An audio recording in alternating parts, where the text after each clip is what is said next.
میرا سوال آپ سے یہ تھا کہ جو مولوی جو پاکستان میں ہوتا ہے وہ پانچوں سے اوپر شلوار پہنتا ہے، تو اس ہر کے ہر ہر مولوی جو ہے وہ پنچے سے اوپر شلوار پہنتا ہے سوائے ہمارے مولویوں کے.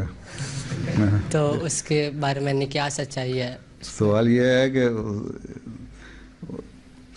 وہ میرا خیال ہے اس حدیث کے مطابق کرنے کی کوشش کرتے ہیں کہ اپنے لمبے لباس فخر کے اظہار کے لیے نہ پہنو ہیں، تو وہ انہوں نے بنا لیا ہے کہ جب تک ٹخنوں سے اوپر شلوار نہ ہو نماز نہیں ہوتی ہیں. ٹخنے نظر آنے چاہیے، جب سردیاں اور جرابیں پہنی ہوتی ہیں تو اس وقت ٹخنے کو نہیں نظر آتے، جو مطلب ہے یہ نظر نہیں آتے نا.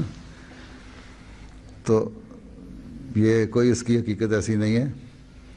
تم لوگ جس طرح پتلون پہن کے اور وہ تو کہتے ہیں، جو میں نے دیکھا ہے بعضوں کو یہ ٹراؤزر پہنے ہوتے ہیں تو پھر فولڈ کر لیتے ہیں اوپر ہیں.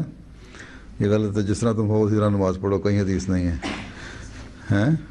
بعض صحابہ کے لمبے لباس ہوتے ہیں، انہوں نے کہا کہ میرا خیال حضرت ابوبکر کے بارے میں ہی ہے، انہوں نے کہا کہ میرا تو نیچے کپڑا لٹکا رہتا ہے تو کیا میرے تکبر اور فخر کی علامت ہے؟ آنسر نے فرمایا کہ نہیں، تمہارے میں فخر اور تکبر نہیں ہے، یہ تو عادتاً ہے، اس لیے تمہیں کوئی حرج نہیں. تو یہ ایسی کوئی بات نہیں ہے، یہ فقہی مسئلے بنا لیے ہیں مولویوں نے.